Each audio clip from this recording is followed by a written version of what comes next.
அல்லேலூயா, அல்லேலூயா. கர்த்தருடைய பரிசுத்த நாமத்துக்கு மகிமை உண்டாவதாக. இப்பொழுதும் வாசிக்கும்படி கொடுக்கப்பட்ட வேத வசனம் எபிரேயருக்கு எழுதின நிருபம் 11வது அதிகாரம் வசனம் 24, 25, 26. எபிரேயருக்கு எழுதின நிருபம் 11வது அதிகாரம் வசனம் 24, 25, 26. விசுவாசத்தினாலே மோசே தான் பெரியவனான பொழுது பார்வோனுடைய குமாரத்தின் மகன் எண்ணப்படுவதை வெறுத்து அனித்தியமான பாவ சந்தோஷங்களை அனுபவிப்பதை பார்க்கிலும் தேவனுடைய ஜனங்களோடு துன்பத்தை அனுபவிப்பதை தெரிந்து கொண்டு இனிவரும் பலன் மேல் நோக்கமாயிருந்து எகிப்திலுள்ள பொக்கிஷங்களிலும் கிறிஸ்துவின் நிமித்தம் அதிக பாக்கியம் என்று எண்ணினான். அல்லேலூயா. நம்ம இப்ப பார்த்து கொண்டு இருக்கிறது, போன வாரம் பார்த்ததும் இந்த வாரம் பார்க்க போகிறதும் அந்த 26வது வசனத்துல இருக்கிற அந்த காரியங்கள் தான் பார்க்க போகிறோம். இனி வரும் பலன் மேல் நோக்கமாயிருந்து எகிப்தில் உள்ள பொக்கிஷங்களிலும் கிறிஸ்துவின் நிமித்தம் வரும் நிந்தையை அதிக பாக்கியம் என்று எண்ணினான். அல்லேலூயா. பாருங்க, கிறிஸ்துவின் நிமித்தம் வரும் நிந்தை அப்படின்னா நம்முடைய வாழ்க்கையில கிறிஸ்துவுக்கென்று நாம் பயந்து அவருடைய கற்பனைகளை கை கொண்டு இந்த உலகத்திலே அவருக்கு ஒரு பிரியமான ஒரு வாழ்க்கையை வாழ ஆரம்பிக்கும் பொழுது நமக்கு நிந்தைகள் வரலாம், துன்பங்கள் வரலாம். அல்லேலூயா. நிந்தைகள் வரும், துன்பங்கள் வரும். முன்னாடி எடுத்துக்க சொல்லுங்கம்மா. அப்போ பாடுகள் வரும், எல்லாமே வரும். அல்லேலூயா. ஏன் உலகம் தலைகீழாக நடக்குது, நாம நேரம் நடக்கிறோம். நேரம் நடக்கிற நம்ம பார்த்து தலைகீழாக நடக்கிறவங்க என்ன சொல்லுவாங்க? நம்ம தலைகீழாக நடக்கிறோன்னு சொல்லுவாங்க இல்லையா? அதான். அப்போ அது போல கிறிஸ்துவின் நிமித்தம், பரிசுத்த வாழ்க்கை நிமித்தம், ஒரு தேவனுக்கு பிரியமான ஒரு வாழ்க்கை நிமித்தம் நமக்கு நிந்தைகள் வரலாம். அதை தான் போன தடவை நான் உங்களுக்கு எடுத்து காண்பித்தேன்.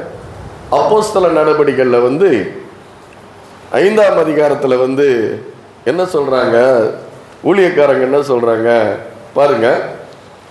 அவருடைய நாமத்து நிமித்தம் அவமானப்படுவதற்கு பாத்திரராய் எண்ணப்பட்டபடியினால் அதை என்ன பண்றாங்க, சந்தோஷப்படுகிறார்கள் அவர்கள். அல்லேலூயா. யாராவது அவமானப்படுறதுக்கு யாராவது விரும்புவீங்களா? யார் எந்த மனுஷனும் அவமானம் அடைவதற்கு யாருமே என்ன பண்ணுவாங்க, கூனி குறுக்கி நிற்கிறதுக்கு யாருமே என்ன பண்ண மாட்டாங்க, விரும்ப மாட்டாங்க. ஆனா ஒன்று தெரிஞ்சிடுச்சு. என்ன தெரிஞ்சிடுச்சு? இந்த 2 ஊழியக்காரங்களுக்கும் ஒன்று தெரிஞ்சிருச்சு. என்ன தெரிஞ்சிருச்சு? பெரிய கிறிஸ்துவினாலே ஒரு பெரிய வல்லமை வெளிப்பட்டு ஒருவன் சுகமாகிறான். அதை என்ன பண்ண முடியல, பரிசேயர்களால ஜீரணிக்க முடியல, ஏற்றுக்கொள்ள முடியல. படிப்பறியாதவர்கள், கிறிஸ்துவை பின்பற்றினவர்கள், படிப்பறிவில்லாதவர்கள், இவர்கள் எப்படி சுகமாக்கினார்கள், இவர்களால் எப்படி குணமானான் என்று ஏற்றுக்கொள்ள முடியாதபடி அவருடைய இருதயம் ஒரு இருளான சூழ்நிலையில போயிருந்து அவர்கள் என்ன பண்றாங்க, அதிகாரம் இருந்ததுனால அவரை சிறைச்சாலையில போடுறாங்க, அந்த ஊழியக்காரர்களை அடிக்கிறாங்க, துன்புறுத்துறாங்க. அப்போ இது அவமானம். எல்லாருக்கும் முன்னாடி என்ன இருக்குது, ஒரு அவமானம். அந்த அவமானம் அடைவதற்கு பாத்திரராக எண்ணப்பட்டபடியால் 5:42 அப்போஸ்தல நடவடிக்கைகள் 5:41 அவருடைய நாமத்துக்காக தாங்கள் அவமானம் அடைவதற்கு பாத்திரராக எண்ணப்பட்டபடியால் யார் பாருங்க, அவமானம் அடைஞ்சிட்டாங்க. அதை சந்தோஷப்பட்டுட்டு போறாங்க வெளியில. அல்லேலூயா. தலை குனிஞ்சிட்டு போல. எதனால? கிறிஸ்துவினால. கிறிஸ்துவுக்காக ஒரு பரிசுத்த வாழ்க்கை வாழும் பொழுது அது நிமித்தமாக அவமானம் வரும் பொழுது நான் சொல்றேன், நீங்க சந்தோஷப்பட்டு களி கூறுங்கள். அல்லேலூயா. பாருங்க, வேதம் சொல்லுகிறது, குயவன் மிதியிட்ட களிமணினாலே ஒரு பாத்திரத்தை கனமான பாத்திரத்துக்கும் ஒரு பாத்திரத்தை கனவீனமான பாத்திரத்துக்கும் பண்ணுவதற்கு அந்த மண்ணின் மீது அதிகாரம் உடையவன் யாரு? அந்த குயவன். அப்போ ஒரு பாத்திரத்தை கனமான பாத்திரத்திற்கும் ஒரு பாத்திரத்தை கனவீனமான பாத்திரமா செய்வதற்கு அந்த மண்ணின் மீது அதிகாரம் இருக்குது. வாங்கும் போதே இதை பாத்ரூம்ல வைக்கணும். வாங்குறீங்க கப்பு இல்லையா, இந்த கலரு பாத்ரூம்ல வைக்கிற கப்பு, இது கிச்சன்ல வைக்கணும். அல்லேலூயா. இதை தண்ணி குடிக்கிறதுக்கு வாங்குறோம். அப்படி நாமளே செலக்ட் பண்றோம். உருவாக்குனவர் ஒரு பாத்திரத்தை கனமான பாத்திரத்திற்கும் ஒரு பாத்திரத்தை கனவீனமான பாத்திரத்திற்கும் பண்ணுவதற்கு அந்த மண்ணின் மீது அதிகாரம் உடையவர் இருக்கிறார், ஒருவர் இருக்கிறார். ஆனா உலகம் என்ன பண்ணுது? கிறிஸ்துவின் நிமித்தம் ஒரு மனுஷன் அவமான பாத்திரமாய் மாறினா, ஆனா அதை சந்தோஷப்படுறான். இது யார் உண்டாக்குறது? மனுஷர்கள் அவமான பாத்திரமா மாத்துறாங்க. தேவன் பார்த்தல.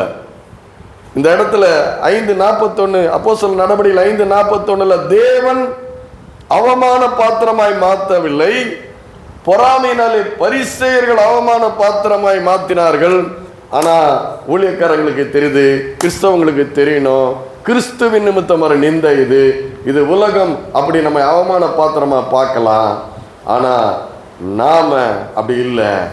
அந்த கிறிஸ்துவின் நிமித்தம், பரிசுத்தமான வாழ்க்கை நிமித்தம், தேவனுடைய பிரமாணங்களுக்கு கட்டுப்பட்டு அந்த கட்டளைகளுக்கு கீழ்ப்படிந்து அவருக்கு பயந்து வாழும் பொழுது அவமானம் அடைவதற்கு பாத்திரரா எண்ணப்பட்டபடியால் சந்தோஷப்பட்டு நம்ம என்ன பண்ணணும்? ஆலோசனை சங்கத்தை விட்டு வெளியே போனார்கள் சொல்லப்பட்டிருக்கிறது. நாமும் அந்த இது உலகத்தால் நாம் அவமான பாத்திரமா எண்ணப்படலாம், ஆனா தேவனுடைய பார்வையிலே விலையேற பெற்றவர்கள். ஹல்லேலூயா. நாம தேவன் எப்படி பார்க்கிறார்? ஹல்லேலூயா. நம்ம என்ன பார்க்கணும்? மற்ற மனுஷர்கள் பார்க்கிற மாதிரி நம்ம வாழ்றது இல்லை. நம்ம தேவன் எப்படி நம்மை பார்க்கிறார், நாம தேவன் எப்படி காண்கிறார் என்ற அப்படிப்பட்ட உணர்வு. அல்லேலூயா. அது யோசேப்பிட்ட இருந்தது இல்லையா? யோசேப்பிட்ட என்ன இருந்தது? தேவனுக்கு விரோதமாய் பாவம் செய்வது எப்படி அப்படின்னா என்ன அர்த்தம்? பார்த்துக்கிட்டு இருக்கிறார் ஒருத்தர். அல்லேலூயா. அவருடைய கண்கள் பூமி எங்கும் உலாவி கொண்டிருக்கிற கண்கள், 7 கண்கள் பூமி எங்கும் உலாவி கொண்டிருக்கிற கண்கள். அது அப்படிப்பட்ட கண்களுடைய தேவன் நம்முடைய தேவன், மெய் தேவன். அல்லேலூயா. நாசில் சுவாசம் உள்ளவர், நமக்கு ஜீவனை கொடுத்தவர் அவர். அல்லேலூயா. காண்கிற தேவன் அவர், பேசும் தெய்வம் நம்முடைய தெய்வம். என்னது? பேசும் தெய்வம் அவர். அல்லேலூயா. பேசும் தெய்வம் மாத்திரமல்ல, நீங்கள் பேசுவதை கவனமாய் கேட்கிற தெய்வமும் கூட. அல்லேலூயா. கேட்கிறது மாத்திரமல்ல, நீங்கள் கேட்கிறதை செய்யக்கூடிய வல்லமை உள்ள தெய்வமுமாய் அவர் இருக்கிறார். அல்லேலூயா. இயேசு அப்பேற்பட்ட தெய்வம் நம்முடைய தெய்வமாய் அவர் இருக்கிறார். அல்லேலூயா. அப்ப அவமானம் அடைவதற்கு, பரிசுத்த வாழ்க்கை நிமித்தமாக, தேவனுக்கு பயந்த வாழ்க்கை நிமித்தமாக நம்ம அவமானம் அடைவதற்கு நாம் என்ன பண்ணக்கூடாது? தயங்கவே கூடாது, சந்தோஷப்படணும். அல்லேலூயா. அல்லேலூயா. அப்போ பார்த்தீங்கன்னா ஒரு உதாரணம் சொல்றேன். மதர் தெரசா எல்லாருக்கும் தெரியும் இல்லையா? தெரியும். தொழுநோயாளிகளுக்கு ஊழியம் பண்ண வெளிநாட்டை சேர்ந்தவர்கள். அவர் இந்த தேசத்தில் பிறக்கல, வெளிநாட்டை சேர்ந்தவர்கள். அவர்கள் கல்கத்தாவில் தெருவோரம் இருக்கிற அநேகம் பேர் என்ன பண்ணுறாங்க? தூக்கி எடுத்து கழுவி நல்ல ட்ரெஸ்ஸு கொடுத்து சாப்பாடு கொடுத்து அவங்கள கவனிச்சிட்டு இருக்கிறாங்க. தொழுநோயாளிகளையும் அப்படி தான் அவங்க கவனிப்பாங்க. எந்த விதமான அருவருப்பு பட மாட்டாங்க, அசுசி பட மாட்டாங்க. தொட்டு கழுவி சுத்தம் பண்ணி என்ன பண்ணுவாங்க? மருந்து போட்டு காயத்தை கட்டி என்ன பண்ணுவாங்க? தன்னுடைய அவங்க பராமரிக்கிற இல்லத்தில் கொண்டு வச்சுருப்பாங்க. அவங்க அதை நிர்வாகம் பண்ணுறதுக்கு பணம் வேணும். அப்படி பணம் வேணும் போது அவங்க என்ன சொல்கிறாங்க? ஒரு தடவை நான் போனேன், ஒரு பெரிய செல்வந்தன் கிட்ட போனேன், ஒரு ஐஸ்வர்யவான் கிட்ட நான் போனேன். போயிட்டு கேட்கும் பொழுது அவன் என்ன பண்ணானா, துப்புனானா. அல்லேலூயா. கையை நீட்டும் போது என்ன பண்ணானா, துப்புனானா. அது சொன்னாங்களாம், இது எனக்கு, நான் வளர்க்குற, நான் பாதுகாத்து பராமரிக்கிறவங்களுக்கு எனக்கு என்ன கொடுப்பேன். அல்லேலூயா. அந்த இடத்துல எவ்வளோ பெரிய அவமானம். கிறிஸ்துவனுடைய கட்டளை, கிறிஸ்து அவருடைய உள்ளத்தில் பேசி இந்தியாவுக்கு வர வச்சு அவங்களுக்கு இங்கே இருக்கிற ஜனங்களுக்கு உதவி செய்ய முற்படும் பொழுது இப்படிப்பட்ட அவமானத்தை சகித்தார்கள். ஆனால் இன்னைக்கு உலகமெங்கும் என்ன பண்ணப்படுறாங்க, போற்றப்படுகிறார்கள். யாருனால? கிறிஸ்துவனுடைய கட்டளைகளுக்கு கீழ்ப்படிந்ததுனால போற்றப்படுறாங்க. இது என்ன இதில் என்ன நீங்கள் கவனிக்கிறீங்க? நீங்கள் ஒரு வாழ்க்கையிலே ஒரு தீர்மானத்தை எடுத்து வாழ்கிறீர்கள். அல்லேலூயா. தெரிஞ்சு போச்சு, இவர் தான் மெய் தேவன், நான் இவருக்கு பயந்து வாழ வேண்டும் என்பது உங்களுக்கு என்ன ஆயிடுச்சு? இப்போ தெரிந்து போச்சு இல்லையா? அல்லேலூயா. நம்முடைய தேவன் அசைவாடுகிற வல்லமை உள்ள தேவன், காண்கிற தேவன், ஜீவன் உள்ள தேவன், மெய் தேவன். இந்த அண்ட சராசரங்களை ஒரு வார்த்தையிலே உருவாக்கி ஒரு வார்த்தையினாலே தாங்கி கொண்டு இருக்கிற தேவன் என்று உங்களுக்கு தெரிஞ்சு போச்சு. தெரிந்ததுனால நீங்க என்ன பண்றீங்க? அவருக்கு பயந்துன்னா அவரை கனம் பண்ணுகிற வாழ்க்கை, அதான் இது என் தேவனுக்கு பிரியமான வாழ்க்கை என்று என்னங்க என்ன பண்றீங்க? அப்படி பயந்து வாழ்றீங்க. அப்படி பயந்து வாழ்கிற வாழ்க்கையை பார்த்துட்டு பிசாசு சும்மா இருக்க மாட்டான். அல்லேலூயா. சும்மா இருப்பானா? அதான் அவனை உடைக்கிறான். உன்னுடைய தீர்மானத்தை உடைப்பது தான் பிசாசனுடைய வேலை. அல்லேலூயா. யாருடைய வேலை இது? அதான் இப்போ துப்புறான்ல ஒருத்தன், பொறாமைப்பட்டு சிறைச்சாலையில் போட்டு அவமானப்படுத்தி துன்பப்படுத்துறான்ல ஒருத்தன், அதெல்லாம் யார் பின்னாடி இருக்கிறது? யாரு? நீங்க நினைச்சிட்டு இருக்கிறீங்க அந்த மனுஷன் செய்யறான்ட்டு. இல்லை, அந்த மனுஷனை அவனுடைய சிந்தையை இயக்குவது பிசாசு. அல்லேலூயா. ரொம்ப கவனமா இருக்கணும். அல்லேலூயா. அது யார் மூலமா வரலாம், யார் மூலமா வேணாலும் வரலாம். நம்முடைய தீர்மானத்தை, நம்முடைய வாழ்க்கையை, தேவனுக்கு பிரியமான வாழ்க்கையை பிரியமில்லாத வாழ்க்கையை மாற்றி நம்முடைய தீர்மானத்தை உடைப்பதற்கு, தகர்ப்பதற்கு, நம்முடைய வழியை மாற்றுவதற்கு, திசை திருப்புவதற்கு பிசாசு யாரை வேணா பயன்படுத்துவோம். அல்லேலூயா. அப்ப நம்ம என்ன பண்ணணும்? அப்ப ஜாக்கிரதையா இருக்கணும். அதுதான் இடுக்கமான வழி அது. அல்லேலூயா. இடுக்கமான வழியில நீ நடக்க வேண்டியது இருக்கும், நிந்தையை அனுபவிக்க வேண்டியது இருக்கும், அவமானத்தை நீ அனுபவிக்க வேண்டியது இருக்கும். இதெல்லாம் என்ன வேணும்? பிசாசனுடைய கிரியைகள். அதனாலதான் சங்கீதக்காரன் சொல்கிறான் பாருங்க, 119 எடுங்க, 119:25 எவ்வளவு அருமையா சொல்றான் பாருங்க. 119:25 என்ன சொல்றான்? என் ஆத்துமா மண்ணோடு ஒட்டி இருக்கிறது. அல்லேலூயா. எப்படி சொல்றான் பாத்தீங்களா? என் ஆத்துமா மண்ணோடு ஒட்டி இருக்கிறது. எது உயிர்ப்பிக்குமா? உம்முடைய வசனத்தின்படி என்னை உயிர்ப்பியும். அல்லேலூயா. உம்முடைய வசனத்தின்படி என்னை உயிர்ப்பியும். நம்மை உயிர்ப்பிக்கிற தேவன் அவர். அல்லேலூயா. அக்கிரமத்திலும் பாவத்திலும் மரித்து போயிருந்த நம்மை உயிர்ப்பிக்கிற தேவன் அவர். வசனம் என்னவா இருக்குதா? ஆவியாயும் ஜீவனாயும் இருக்கிறது. உலகங்களை உண்டாக்கின வார்த்தைகள் என்று எபிரேய நிருபம் சொல்கிறது. உலகங்களை தேவன் தம்முடைய வார்த்தையினாலே வடிவமைத்தாராம். அல்லேலூயா. வடிவமைத்தார், உண்டாக்கினார், வடிவமைத்தார். அப்ப அந்த வசனத்தின்படி என்னை உயிர்ப்பின்றான். என் ஆத்துமாவில் என்ன இருக்குது? கொஞ்சம் என்ன இருக்குது? மண்ணின் சுபாவம் இருக்குது, இந்த பூமிக்குரிய சுபாவம் இருக்குது. அந்த சுபாவத்தில் இருந்து என்னை நீ உயிர்ப்பிக்க வேண்டும் என்றால் மண்ணோடு ஒட்டி இருக்கிற என்னுடைய ஆத்மாவை உயிர்ப்பியும். 32 சொல்லுது, என்னுடைய இருதயத்தை விசாலமாக்கும். அல்லேலூயா. விசாலமாக்கும்னா உம்முடைய வார்த்தைகளை ஏற்றுக்கொள்ளக்கூடிய அளவுக்கு என்னுடைய இருதயம் இல்லை, அந்த வார்த்தைகளை புரிந்து கொள்ளக்கூடிய அளவுக்கு, கிரகிக்கக்கூடிய அளவுக்கு இல்லை. என்ன, மண்ணோடு ஒட்டி இருக்கிற ஆத்மா சுருங்கினதா இருக்குது. அல்லேலூயா. சுருக்கமா இருக்குது. இருதயம் விரிவடையில் இன்னும் தேவனுடைய வார்த்தைகளை புரிந்து கொள்ள, அறிந்து கொள்ளக்கூடிய அந்த அளவுக்கு இல்லை. அப்போ என்னுடைய இருதயத்தை விசாலமாக்குன்றான். அல்லேலூயா. விசாலமாக்கணும். இந்த வார்த்தை சின்ன வார்த்தையா? தேவனுடைய வாயிலிருந்து புறப்பட்ட வார்த்தை. அல்லேலூயா. அந்த வார்த்தை உள்ள போனோம்னா இருதயம் திறக்கப்பட வேண்டும். அல்லேலூயா. அப்போஸ்தலர் நடபடிகளில் அவருடைய இருதயம் திறக்கப்பட்டது. பவுல் பேசும்போது அவளுடைய இருதயம் என்ன பண்ணுது? ஒரு பெண்ணுடைய இருதயம் திறக்கப்பட்டது. அடுத்த சொல்ற, என் இருதயத்தை விசாலமாக்கும் உடைய கற்பனைகள் வழியாக நான் ஓடுவேன். அதுதான் enlarge the mind. மனம் புதிதாக வேண்டும், மனம் விரிவடைய வேண்டும். அப்படி விரிவடையும் போதுதான் நாம ஆவிக்குரிய பார்வையை கொண்டு வருவோம். ஹல்லேலூயா. நம்ம எந்த பார்வையை கொண்டு வருவோம்? ஆவிக்குரிய பார்வை நமக்குள்ள இருக்கும். அந்த ஆவிக்குரிய பார்வை நம்ம கிட்ட இல்லைன்னு வச்சுக்கோங்களேன், நம்மளால அதை புரிந்து கொள்ள முடியாது, காரியங்களை புரிந்து கொள்ள முடியாது. அதனால தான் நான் கேட்பேன், ஜபத்தில் ஒருத்தர் சொல்கிறார் இல்லையா, ஒருவன் ஞானத்தில் குறை உள்ளவனாக இருந்தால் ஒருவரையும் கடிந்து கொள்ளாதவரும் யாருக்கு சம்பூர்ணமாய் கொடுக்கிற தேவனிடத்தில் கேட்க கடவன். ஒருவரையும் கடிந்து கொள்ளாதவரும் யாவருக்கும் சம்பூர்ணமாய் கொடுக்கிற தேவனிடத்திலே கேட்க கடவன். அதை தான் கேட்குறான். என் இருதயம் ஒட்டி இருக்குது, ஜபம் பண்ணுறான். எனக்கு என் இருதயம், என் ஆத்துமா மண்ணோடு ஒட்டி இருக்கிறது, உங்களுடைய வசனத்தின்படி என்னை உயிர்ப்பிய கேட்குறான். ஞானத்தை கேட்குறான், எனக்கு வேண்டும். இந்த பூமியில் நான் ஏன் கேட்குறான்? இந்த பூமியில் நான் வெற்றிகரமாய் நான் வாழ வேண்டும் என்று அவன் கேட்குறான். அப்படி பார்க்கறது, அப்படி கேட்கறது தேவன் அதில் பிரியப்படுகிறார். அல்லேலூயா. என் ஐஸ்வர்யத்தை கேட்டானா? இங்கே ஆஸ்தியை கேட்டானா? அந்தஸ்தை கேட்டானா? அதிகாரத்தை கேட்டானா? இல்லை. என் ஆத்துமா, என்னுடைய எண்ணங்களிலே மண்ணுக்குரிய சுபாவம் இருக்கிறது. இந்த மண்ணுக்குரிய சுபாவம் நீங்க வேண்டும், ஆவிக்குரிய சுபாவம் வேண்டும். அது தேவனுக்கு ஏற்றது, அது தேவனுக்கு பிரியமானது. அந்த சுபாவம் என்னைக்கு நீங்க ஒரு தீர்மானம் எடுக்கிறீங்களோ, நான் என்னுடைய வாழ்க்கையில ஒரு பரிசுத்தம் காணப்பட வேண்டும், என் வாழ்க்கை தேவனுக்கு பிரியமா இருக்க வேண்டும், என்னை நான் முழுவதும் நான் தேவனிடத்தில் நான் ஒப்பு கொடுக்க வேண்டும் என்று நீங்க என்னைக்கு நீங்க விரும்பி நீங்க வர்றீங்களோ, அதுல தேவனும் பிரியப்படுகிறார். ஹல்லேலூயா.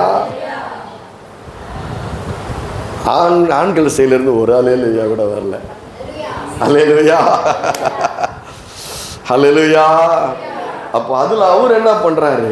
அவரும் அதுல பிரியப்படுகிறார், நமக்கு உதவி செய்கிறவராக இருக்கிறார். இது பொக்கிஷம் இல்லையா? எகிப்தில் உள்ள பொக்கிஷங்களை காட்டிலும் கிறிஸ்துவின் நிமித்தம் நிந்தை அதிக பாக்கியம் என்று எண்ணினான். அப்போ பார்த்தீங்கன்னா மனுஷர்கிட்ட பார்த்தீங்கன்னா பொக்கிஷம் என்பது விதவிதமாக இருக்குது, விதவிதமான காரியமாக இருக்கிறது. அதாவது என்ன சொல்கிறாங்க, அவங்க என்ன நினைக்கிறாங்க, மெட்டீரியல் திங்ஸ் என்று சொல்லக்கூடோம். மெட்டீரியல் திங்ஸ்னால் நம்ம இன்னைக்கு உலகம் விரும்புகிற காரியங்கள், ஆஸ்தி, ஐஸ்வர்யம், அந்தஸ்து, அதிகாரம், பதவி, பணம், அப்படி இதெல்லாம் அவங்க விரும்புகிறாங்க. ஆனால் ஆவிக்குரிய ஒரு மனுஷனை உங்களுக்கு தெரியும். பிலிப்பியர் 3:3 3வது வசனம் எடுங்க. அந்த ஆவிக்குரிய மனிதன், பக்திக்குரிய மனிதன், பக்திக்குரிய ஒரு மனிதன் இருக்கிறான். அல்லேலூயா. நல்லா கவனிக்கணும். இதில் இவன் கையில் பைபிள் இருக்குது. என்ன இருக்குது? கையில் பைபிள் இருக்குது.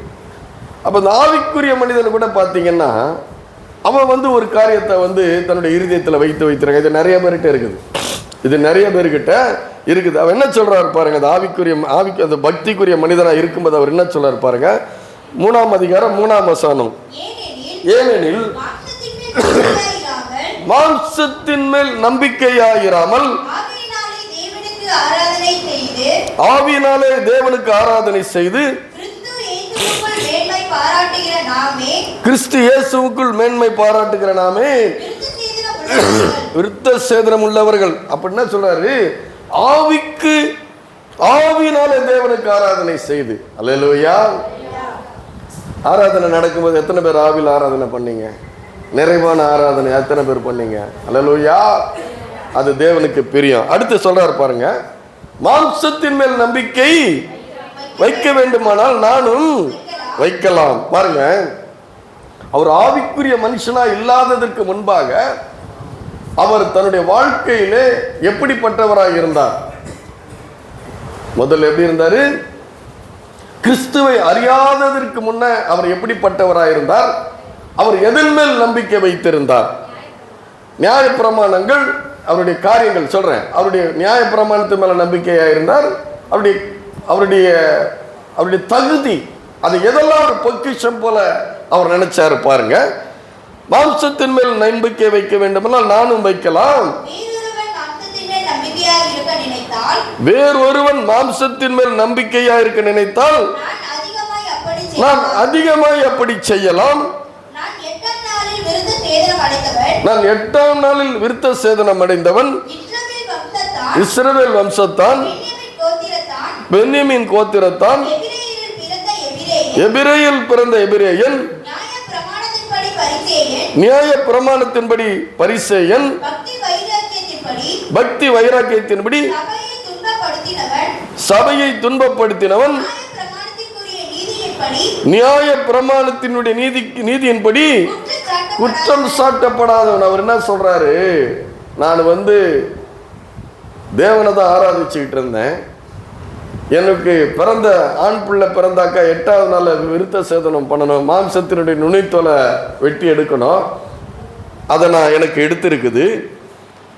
நான் இஸ்ரவேல் வம்சத்தான், பென்யமீன் கோத்திரத்தான், எபிரேயில் பிறந்த எபிரேயன், நியாய பிரமாணத்தின்படி பரிசேயன். நான் 2 தடவை டபுள் MA படிச்சிருக்கிறேன். 2 தடவை MA பட்டம் வாங்கியிருக்கேன். ஆதியாகமத்திலிருந்து மல்கியா வரைக்கும் 2 தடவை நான் பட்டம் வாங்கின மாதிரி பரிசேயனிலும் நான் பரிசேயன். இதெல்லாம் என்னது? பொக்கிஷமா அவர் இருதயத்தில் வைக்கிறார். அல்லேலூயா. இது ஆவிக்குரிய பொக்கிஷம்.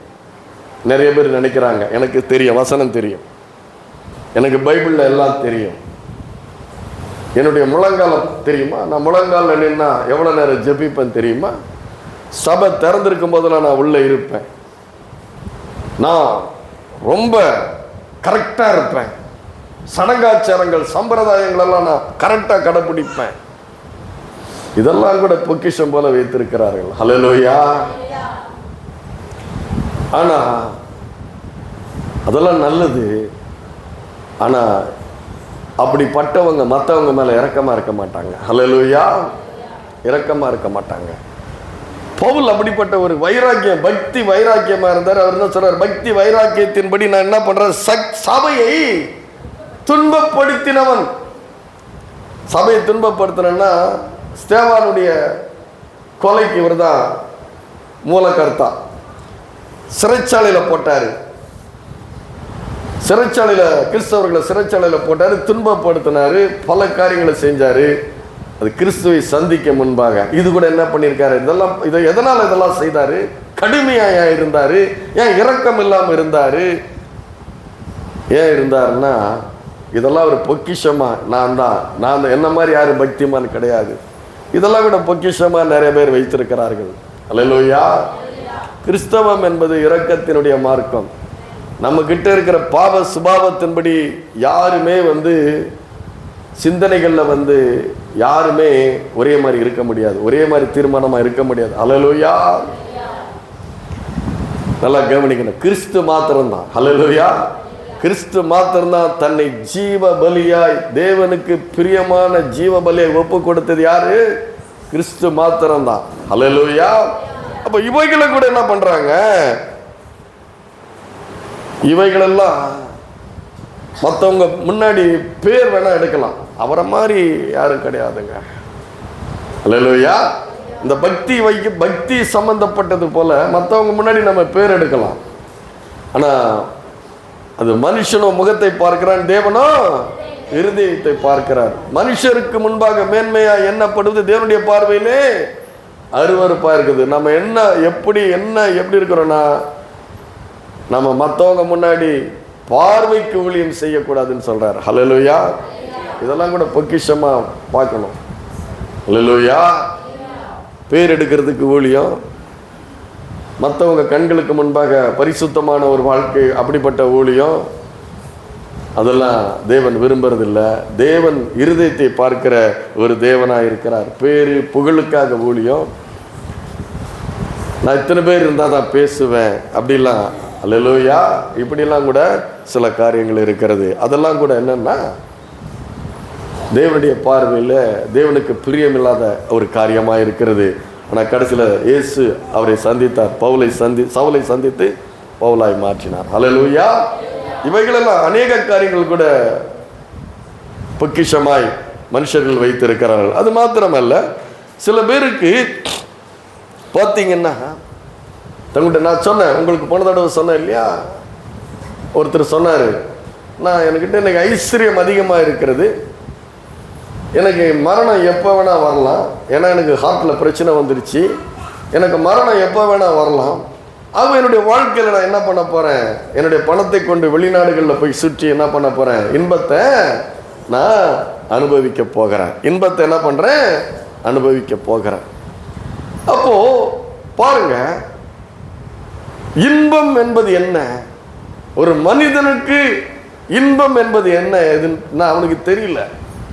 தேவனை ஆராதிப்பது, ஹல்லேலூயா, தேவனுடைய சன்னிதானத்திலே எங்க நீங்க முழங்கால் போட்டு ஆவியோடு உண்மையோடு நீ ஆராதனை செய்து துதிக்கும் பொழுது கிடைக்கிற இன்பம் வேற எதுலையுமே நான் பார்த்ததில்லை. அவரோடு பேசுவது, அவரை ஆராதிப்பதிலே இன்பத்தை நான் அடைந்து கொள்கிறேன். ஹல்லேலூயா, அவ்வளவு இன்பம். தேவனோடு கூட சஞ்சரிப்பது, தேவனோடு கூட பேசுவது, தேவனை தேவனை மனதார சொல்ல மனங்குளிர ஆராதிக்கிறது. ஹல்லேலூயா, மனங்குளிர மனதார ஆராதிக்கும் போது கிடைக்கிற இன்பம் இந்த உலகத்தில் நீங்க வேற எங்கேயும் நீங்க பார்க்க முடியாது. என்னுடைய வாழ்க்கையில அப்படி இன்னைக்கு இன்பங்களுக்காக தங்களுடைய நேரத்தை செலவு பண்றாங்க, தங்களுடைய சரீரத்தை செலவு பண்றாங்க, தங்களுடைய பணத்தை செலவு பண்றாங்க. வருமானம் நிறைய இருக்கிறவங்க சொன்னேன், நான் வெளிநாட்டில் போய், ஏன்னா அவங்களுக்கு வந்து இன்னொன்று இருக்குதுன்னு தெரியல, நித்தியம் என்ற ஒன்று இருக்கிறதுன்னு தெரியல. இது அனித்தியம். இந்த அனித்திய உலகத்திலே இருந்து கொண்டு கண்கள் இருளடைந்த கண்கள் இருளடைந்த மனதினாலே இன்னொரு நித்தியம் ஒன்று இருக்கிறது என்று தெரியாதபடி, அந்த நித்தியமானது என்று தெரியாதபடி, அந்த நித்தியத்துக்கு முடிவே இல்லை, அந்த முடிவில்லாத அந்த ராஜ்யத்திலே நான் வாழப் போகிறேன் என்ற அறியாமையினால் என்ன பண்றாங்க, நான் இங்கே என்ன பண்ணி நான் அனுபவிக்கணும். அல்லேலூயா, அதெல்லாம் பொக்கிஷம் போல இன்னைக்கு அவர்கள் பார்க்கிறார்கள். ஆனா நியாயமான முறையில் இன்பத்தை அனுபவிப்பதை யாருமே கர்த்தர் வேண்டான்னு சொல்லலை. நியாயமான முறையில் அனுபவிக்க வேண்டிய விதத்தை அனுபவிக்கிறத தப்புன்னு சொல்லலை. ஆனா அதுதான் எனக்கு முக்கியம்னு சொல்லும் பொழுது ஆண்டவருடைய பார்வையில் அது பிரியமானதல்ல. அப்போ பார்த்தீங்கன்னா தங்களுடைய நேரங்கள், காலங்கள், தாளந்துகள் எல்லாத்தையும் செலவு பண்ணுறாங்க. அன்றைக்கி நாங்கள் போயிட்டுருக்கோம், ஊழியை முடிச்சுட்டு போயிட்டுருக்குறோம். போயிட்டு இருக்கும்போது பார்த்தீங்கன்னா 2 ஆண் பிள்ளைகள் 7 வயசு 8 வயசு இருக்கும். தாய் பின்னாடி உட்காந்துருக்குறாங்க. ஒரு பையன் தகப்பனுக்கும் தாய்க்கு நடுவில் உட்காந்துருக்கிறான். ஒரு பையன் தகப்பனுக்கு முன்னாடி உட்காந்து என்ன பண்ணுறான், அந்த பைக்கில் முன்னாடி படுத்து கிடக்கிறான். அந்த மீட்டர்லாம் இருக்குல்ல, அதுக்கு முன்னாடி வைசர்லாம் இருக்கும், அதுக்கு முன்னாடி படுத்து கிடக்கிறான். அவங்க என் மனைவி பார்த்துட்டு சொல்கிறாங்க, பாருங்க இப்படி பயமே இல்லாமல் 4 பேர் வண்டியில் போகிறாங்க பைபாஸ் ரோட்டில்.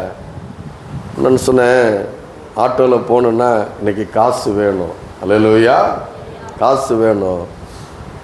ஆனால் அதுக்கு அடுத்த வார்த்தை சொன்னாங்க, இதுக்கு பாதுகாப்புக்கு செலவு பண்ண மாட்டாங்க,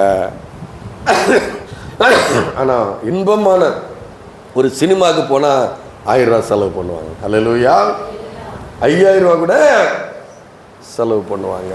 தங்களுடைய பாதுகாப்புக்கு செலவு பண்ண மாட்டாங்க. அதை உலக இன்பத்துக்காக அவங்க என்ன பண்ணுவாங்க, செலவு பண்ணுவாங்க. அல்லேலூயா, ஏன்னா உலகம் ஒரு விதமான காரியங்களை பொக்கிஷமாய் நினைக்கிறது.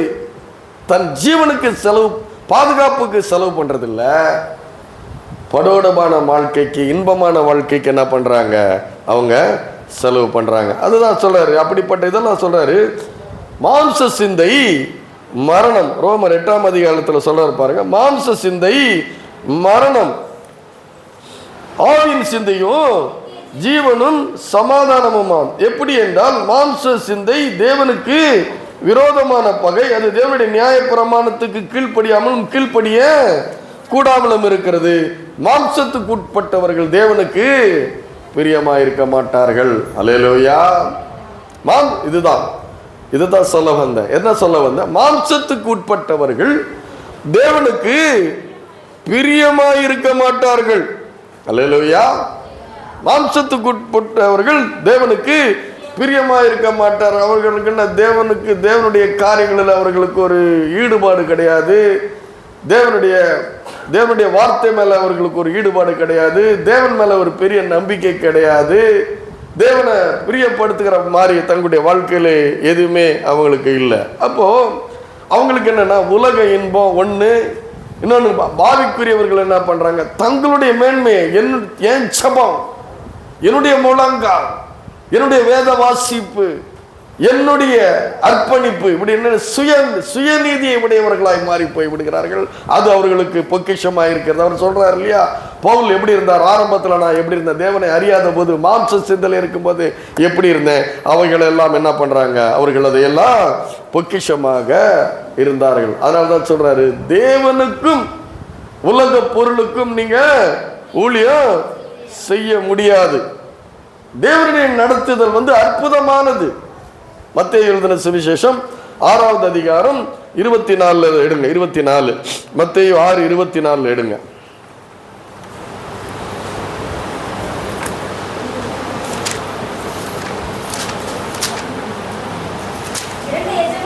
ரெண்டு எஜமான்களுக்கு ஊழியம் செய்ய ஒருவனாலும் கூடாது. ஒருவனை பகைத்து மற்றவனை சிநேகிப்பான், அல்லது ஒருவனை பற்றி கொண்டு மற்றவனை அசட்டை பண்ணுவான். பாருங்க, அவர் சொல்றாரு, ரெண்டு எஜமான்களுக்கு ஊழியம் செய்ய முடியாது. தேவனுக்கும் உலக பொருளுக்கும் நீ ஊழியம் செய்ய முடியாது. அதுதான் மோசே என்ன சொல்றாரு, மோசேயை பத்தி என்ன சொல்லும் பொழுது, எகிப்தில் உள்ள பொக்கிஷங்களை காட்டிலும், அல்லேலூயா, சொத்தை பாதுகாக்கிறது இன்னைக்கு பெரிய காரியமாயிடுது. அல்லேலூயா, சொத்தை பாதுகாக்கிறது இன்னைக்கு நிறைய சொத்து இருக்குதுன்னு பாருங்க, அதை பாதுகாக்கிறது பெரிய வேலையாயிடும். அல்லேலூயா. ஒரு நண்பன் திடீர்னு ஃபோன் போட்டேன், எங்க இருக்கிற அப்படின்னு கேட்டேன். இப்போதான் அது என்ன ஊர், இவர் இருக்காரு செல்வம், என்ன ஊர் அது, இங்க நீங்க இருக்க ஊர் எந்த ஊர்? அதுக்கு வேற இன்னொரு பேர் இருக்கு. அது பக்கத்துல இடம் வாங்கி போட்டிருக்கேன். அந்த இடம் எல்லாம் நல்லா இருக்குதான்னு பார்த்துட்டு நான் போயிட்டு இருக்கிறேன். அங்க போய் அவர் எதுவும் அனுபவிக்கல. அல்லேலூயா. அதான் சொல்றாரு, அங்க போய் என்ன பண்ண, அதான் என்ன பண்ணணும், பராமரிக்க போயிட்டு வர்றாரு அவரு, அதை அனுபவிக்க போகல. அல்லேலூயா. ஒருத்தர் சொல்றாரு, நான் அதை பராமரிச்சுட்டு வர போயிட்டு இருக்கேன், அனுபவிக்கல எதுவுமே. அல்லேலூயா. தேவனுக்கும் உலக பொருளுக்கும் நீங்கள் ஊழியம் செய்ய முடியாது. அல்லேலூயா. அப்ப நான் ஒருவனை பகைத்து ஒருவனை சிநேகிப்பான். அல்லேலூயா. உலக சிநேகம் தேவனுக்கு விரோதமான பகை. அல்லேலூயா. உலகத்துக்கு சிநேகிதனா இருக்க விரும்புகிறவன் தேவனுக்கு பகைஞ்சனா இருக்கிறான். அப்ப அவர் மோசே கண்டுபிடிச்சிட்டாரு. என்ன கண்டுபிடிச்சிட்டாரு? நீங்களும் கண்டுபிடிக்கணும். பொக்கிஷம் பெருசா, இயேசு பெருசா? இயேசு தான் நமக்கு பெரியவர். அல்லேலூயா. ஆரணி சபையில் சொல்லிட்டு வந்தேன், இந்த பாருங்க, என்னை அவமானப்படுத்தி நீங்க அனுப்புறீங்க, கிறிஸ்து எனக்கு பெரியவர், சபை எனக்கு பெருசு இல்லை. அல்லேலூயா.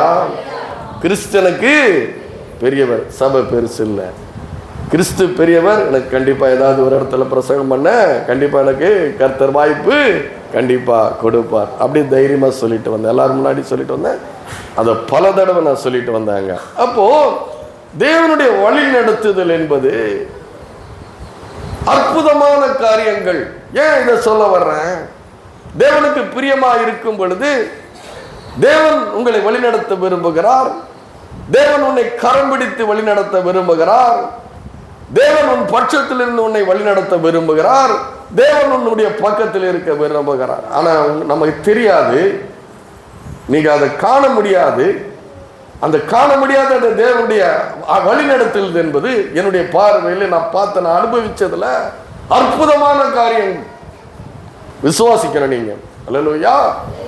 நீ தேவனுக்கு சிநேகிதனாய் இருந்து தேவனுக்கு பிரியமானவர்களை செய்து உலக பொருளுக்கு ஊழியம் செய்யாதபடி உன்னுடைய வாழ்க்கையில தேவனுக்கென்று நீ வாழும் பொழுதுதான், தேவனுக்கென்று ஒரு வாழ்க்கை, பரிசுத்தமான வாழ்க்கை, பயந்து கனம் பண்ணுகிற வாழ்க்கை நீ வாழும் பொழுது கர்த்தர் உன் பட்சத்தில் இருந்து உன் அருகில் இருந்து உன் அவருடைய வழி நடத்துதல் அற்புதமான காரியமா இருக்கும். அல்லேலூயா. அற்புதமான காரியமா இருக்கும். ஆனா அது தேவன் தான் செய்தார் என்பதை நீங்க என்னைக்கு உணர்றீங்களோ அன்னைக்கு நீங்க வேற எங்கேயும் போக மாட்டீங்க, அவருடைய பாதத்தில் உட்கார்ந்துருவீங்க. அல்லேலூயா. அதை நீங்க உணரணும். அது பார்த்தீங்கன்னா ஆண்டவர் ஒரு இடத்துல சொல்றாரு பாருங்க, உபாகமம் 8ஆம் அதிகாரத்தில் ஆண்டவருடைய வழி நடத்துதல் எப்படி பாருங்க. உபாகமம் 8ஆம் அதிகாரத்தில் அவர் சொல்றாரு பாருங்க, 8:3-4. அவர் உன்னை சிறுமைப்படுத்தி உன்னை பசியினால் வருத்தி மனுஷன் அப்பத்தினாலே மாத்திரமல்ல கர்த்தருடைய வாயிலிருந்து புறப்படுகிற ஒவ்வொரு வார்த்தையினால பிழைப்பான் என்பதை உனக்கு உணர்த்தும்படி இவ்வளவு சொல்லிட்டு ஒன்று சொல்றாரு பாருங்க. இந்த 40 வருஷம் வனாந்தரத்திலே வழி நடத்தின அந்த தேவனுடைய காரியத்தை பத்தி சொல்றாரு பாருங்க. தேவனுடைய வழி நடத்துதல் நல்லா கவனிக்கணும். தேவனுடைய வழி நடத்துதல் அற்புதமான வழி நடத்துதல். தேவனுக்கு பிரியமாயிருந்தா தேவன் உன்னை வழி நடத்தும் போது எப்படி வழி நடத்துவார் பாருங்க. உன்னுடைய கால் வீங்கவும் இல்லை, உன் வஸ்திரம் பழமையாய் போனதும் இல்லை. அல்லேலூயா. வாழ்க்கையில உன்னை எப்படி நடத்துவார்னா அவர் சொல்றாரு, நீ அக்னியில் நடக்கும் போது வேகாது இருப்பாய், தண்ணீர்களை கடக்கும் போது உன்னோடு கூட இருப்பேன், ஆறுகளை கடக்கும் போது அது உன்மேல் புரளுவதில்லை, அக்னி உன் பேர் பற்றாது, ஆறுகள் உன்மேல் புரளாது, நீ அக்னியில் நடக்கும் போது வேகாது இருப்பாய். தேவனுடைய வழி நடத்துதல் அற்புதமானது. பார்க்கிறவங்களாம் சொல்லுவாங்க, என்னடா என்னுடைய வாழ்க்கையிலே, இந்த பெண்ணுடைய வாழ்க்கையிலே, இந்த மனுஷனுடைய வாழ்க்கையிலே பார்த்த போராட்டங்கள் எல்லாம், அவனுடைய காரியங்கள் எல்லாத்தையும் பார்க்கும் பொழுது, இன்னைக்கு பார்க்கும் பொழுது, அன்னைக்கு பார்த்ததுக்கு இன்னைக்கு பார்த்ததுக்கும் பார்க்கும் பொழுது, அவனா இது இல்ல அந்த பெண்ணா இது? அந்த பழைய வாழ்க்கை எப்படி இருந்தது, இந்த புதிய வாழ்க்கை இருக்குன்னு அவங்க தான் கம்பேர் பண்ணிட்டு இருக்கணும். நாம கம்பேர் பண்ண முடியாத அளவுக்கு வாழ்ந்துகிட்டு இருப்போம். அல்லேலூயா. தேவனுடைய வழி நடத்துதல் என்பது அற்புதமான வழி நடத்துதல். ஒப்புக்கொடை. அல்லேலூயா. உன் வழியை கர்த்தருக்கு ஒப்புவித்து அவர் மீது நம்பிக்கையாயிரு, அவரே காரியத்தை வாய்க்கை செய்வார். நீ நினைக்கிறதற்கு வேண்டிக் கொள்வதற்கு மிகவும் அதிகமாய் கிரியை செய்ய வல்லவர் உன்னுடைய கர்த்தராகிய இயேசு கிறிஸ்து. அல்லேலூயா. அதுதான் அவருடைய வழி நடத்துதல் என்பது. உன்னுடைய கால் வீங்கவும் இல்லை, உன் 40 வருஷம் உன் மேல் இருக்கிற வஸ்திரம் பழமையாய் போனதும் இல்லை. அதான் கர்த்தருடைய வழி நடத்துதல். உனக்கு உன்னை பார்க்கும்போது அன்னைக்கு நீ ரொம்ப சுமாராக இருந்திருக்கலாம், ஆனால் அவர்கிட்ட ஒப்பு கொடுக்கும்போது அற்புத விதமாக அவர் மாற்றி கொடுப்பார் உன்னுடைய வாழ்க்கை. அல்லேலூயா. அந்த கர்த்தரை தான் நீங்கள் ஆராதிச்சுட்டு இருக்கீங்க. அல்லேலூயா. அந்த கர்த்தரை தான் நீங்கள் துதிச்சுக்கிட்டு இருக்கிறீங்க. மனதார மனங்குளிர துதிக்கிறவர்களாக இருக்க வேண்டும். அதுதான் பார்த்தீங்கன்னா, இப்படிப்பட்ட பரிசுத்த வாழ்க்கை, தீர்மானிக்கப்பட்ட அந்த வாழ்க்கை உடைத்து போட தான் பிசாசு என்ன பண்ணுறான், நம்ம என்ன பண்ணுறான், சஞ்சலப்படுத்துகிறான், துன்பப்படுத்துகிறான், பயமுறுத்துகிறான், வேதனைப்படுத்துகிறான். அப்போல்லாம் நீங்கள் தெரிஞ்சு கொள்ள வேண்டும். இல்லை இல்லை. அல்லேலூயா. கர்த்தரை விட்டு நான் பின்வாங்க மாட்டேன். அல்லேலூயா. நான் விசுவாசித்திருக்கிறவர் இன்னார் என்று அறிவேன். அவமானம் வரும், நிந்தை வரும், சோதனைகள் வரும், போராட்டங்கள் வரும், சஞ்சலங்கள் வரும், தவிப்புகள் வரும். இதையெல்லாம் தேவனை அறியாத மக்கள்கிட்ட போய் கேளுங்க, அவங்களுக்கு வரும். உங்களுக்கு ஆத்தி தேய்ச்சி அரவணைத்து உன்னை புதிதாய் மாற்றக்கூடிய வல்லமை உள்ள உயிருள்ள ஒரு ஆண்டவர் உங்களோடு கூட இருக்கிறார். அல்லேலூயா. அந்த தேவனை பிரசங்கம் பண்றதுல எனக்கு ரொம்ப சந்தோஷம். அல்லேலூயா. அல்லேலூயா. அதனால தான் பாருங்க, இயேசுக்கே ஒரு சோதனை வருது. மத்தேயு 22 எடுங்க. மத்தேயு 22ல் இயேசுக்கே ஒரு சோதனை வருகிறது. 15ல் பாருங்க, 22ஆம் அதிகாரம் 15வது வசனம்.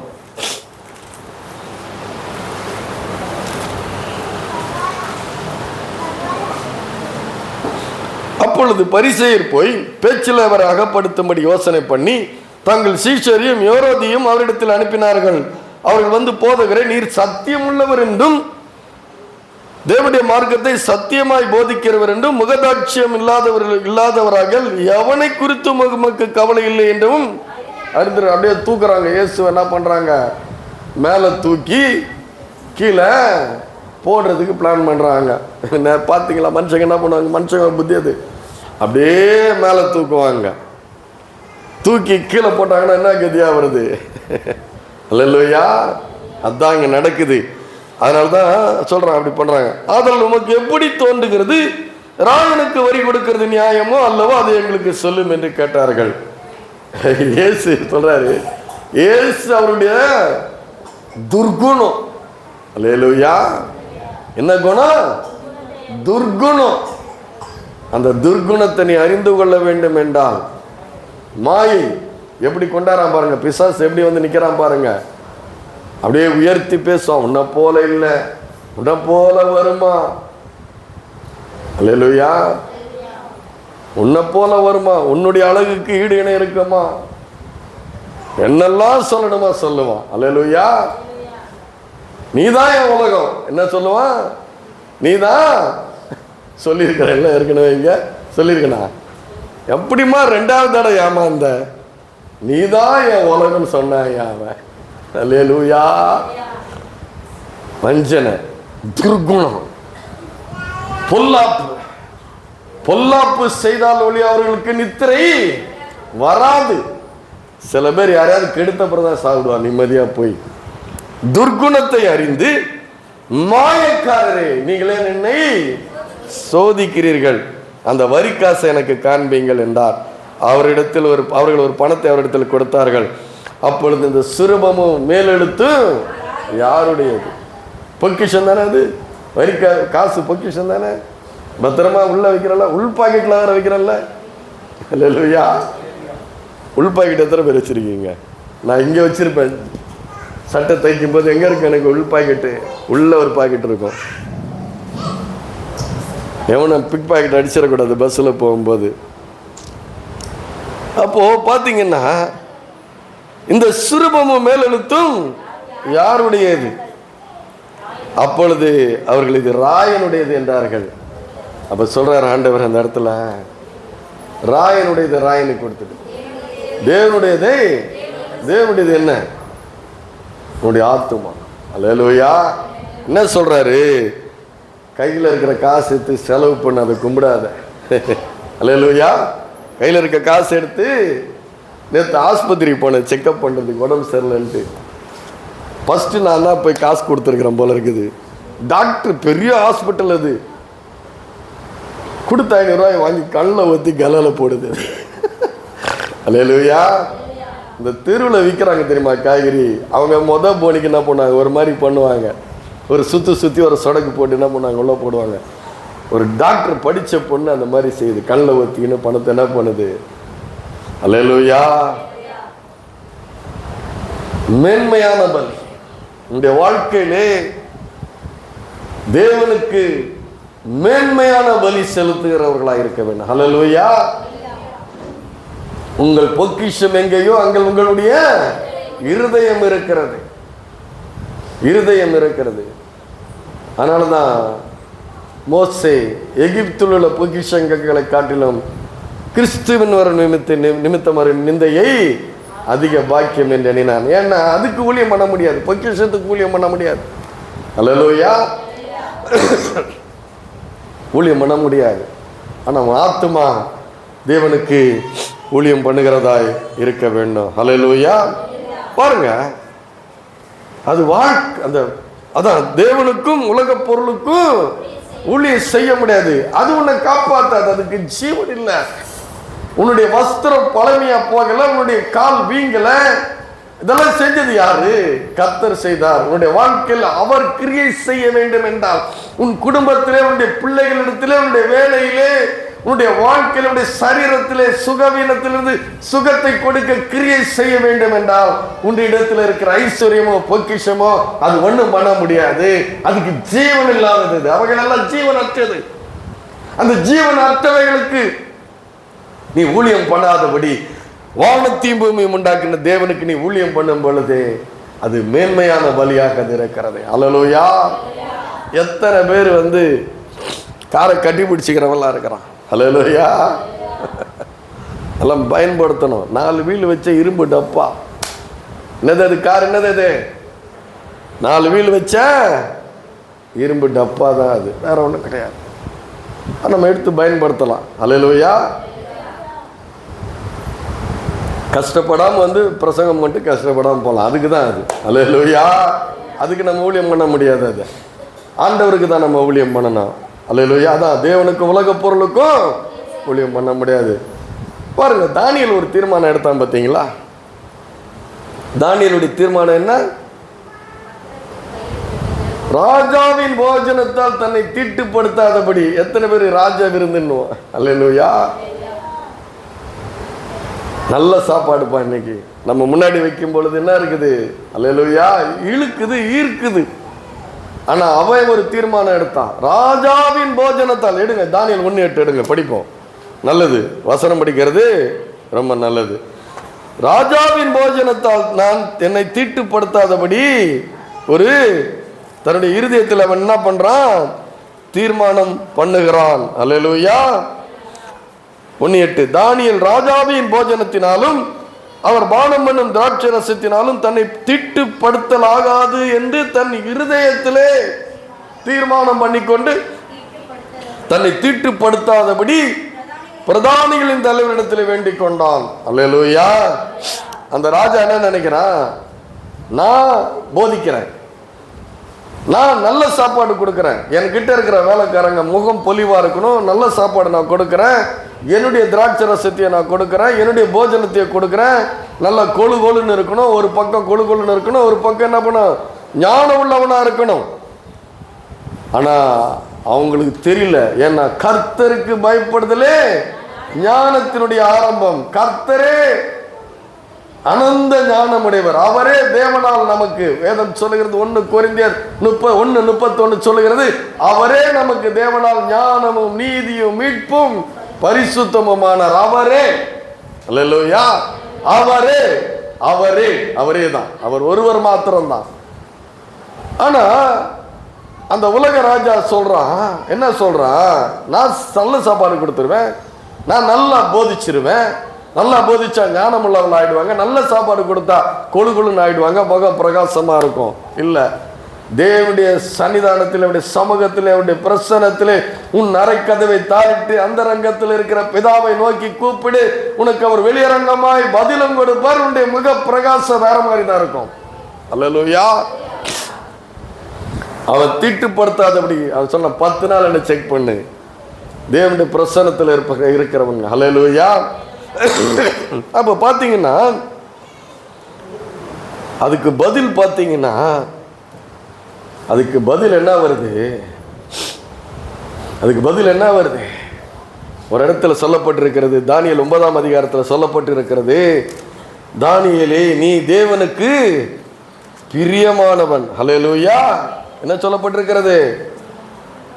9:23 நீ மிகவும் பிரியமானவன். யாருக்கு பிரியமானவன்? தேவனுக்கு பிரியமானவன். நீ இருதயத்திலே ஒரு தீர்மானம் எடுத்தால் உலக பொருளுக்கும் தேவனுக்கும் ஊழியம் செய்ய முடியாது. ஒருவனை பகைத்து இன்னொருவனை சிநேகிப்பான். அதனால நான் தேவனுக்கு ஊழியம் செய்ய போறேன். அப்படி ஊழியம் செய்யும் பொழுது எனக்கு அவமானம் வரும், நிந்தை வரும், போராட்டங்கள் வரும், பிரச்சனைகள் வரும், சோதனைக்காரன் சோதனை பண்ணலாம். ஆனா என்னுடைய இருதயம், நான் விசுவாசித்திருக்கிறவர் இன்னார் என்று அறிவேன், நான் அந்த விசுவாசத்தில் நான் உறுதியா இருப்பேன், ஏன்னா நான் ஆராதிக்கிறவர் இன்னார் என்று அறிவேன் அப்படின்னு உங்களுடைய இருதயத்தை நீங்க அவர்கிட்ட நீங்க ஒப்பு கொடுக்கும் பொழுது, விசுவாசிக்கும் பொழுது அவர் சொல்றார், நீ எனக்கு மிகவும் பிரியமானவன். அல்லேலூயா. நீர் யார் எனக்கு? நீ மிகவும் பிரியமானவன். அடுத்த வசனம், அடுத்த வரி என்ன, எப்படிப்பட்ட வரி பார்த்தீங்க? நீ வேண்டிக் கொள்ள தொடங்கும் போதே காட்டில வெளிப்பட்டது. போ, முடிஞ்சது, கொஞ்சமா கேட்கப்பட்டது. அல்லேலூயா. இதெல்லாம் செய்யறதில்லை சபை. சபையில தேவனுக்கு இருதயத்தை கொடுக்கறது இல்லை, நேரத்தை கொடுக்கறது இல்லை, காலத்தை கொடுக்கறது இல்லை, எதையும் கொடுக்கறது இல்லை. அதனாலதான் சந்தேகம் வந்து நம்ம நீங்க ஜெபிங்க ஐயா, அல்லேலூயா சொல்றாரு இல்லையா, நீ மிகவும் பிரியமானவன், நீ ஜெபிக்க தொடங்கும் போதே கட்டளை வெளிப்பட்டது. இது தெரியல நிறைய பேருக்கு.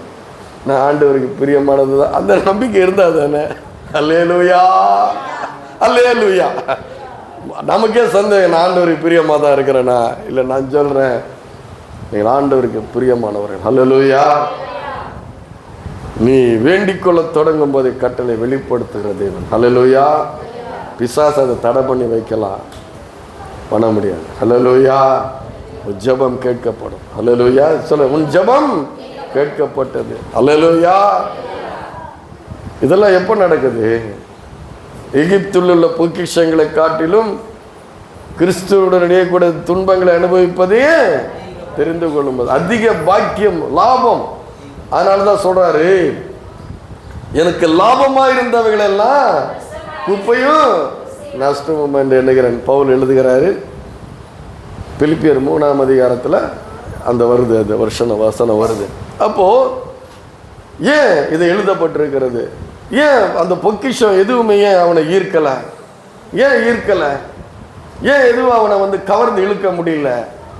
ஏன்னா இன்னொருத்தர் கவர்ந்து இழுத்து விட்டார். அல்லேலூயா. கவர்ந்து இழுக்கிற மெய்யான கவர்ச்சி, மெய்யான கவர்ந்து இழுக்கக்கூடிய அன்பின் தேவன் அவர். நம்முடைய தேவன் யாரு? அவருடைய அன்பு நம்மை கவர்ந்து இழுக்கிறது. அல்லேலூயா.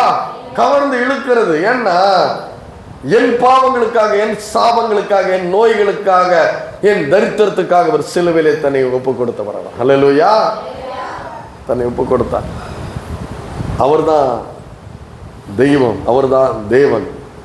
நிறைய பேர் நினைக்கிறாங்கல்ல, இந்த பரிகாரத்தை பண்ணிடுப்பா சரியாயிடும். என்ன பரிகாரம் பண்ண? நானே பாவி, நான் என்ன பரிகாரம் பண்ண முடியும்? ஒரு பரிசுத்தர் தான் பரிகாரம் பண்ண முடியும். இந்த உலகத்துல பரிசுத்தவான் எவனுமே இல்லை. அல்லேலூயா. அதனால சொல்ல, நான் பரிசுத்தராக இருப்பது போல நீங்களும் பரிசுத்தராயிருங்க. நானே அழுக்குல இருக்கிறேன், நான் எப்படி இன்னொருத்தனுக்கு பரிகாரத்தை செய்ய முடியும்? சுத்தமானவர் தான். அல்லேலூயா. பரிசுத்தமானவர் கர்த்தர் ஒருவர் தான். அதனால தான் அவருடைய அன்பு என்னை கவர்ந்து இழுத்தது. என்னை வந்து அவர் தண்டிக்கல, குற்றப்படுத்தல, குறை சொல்லல. சொல்ல, வா மகனே வா,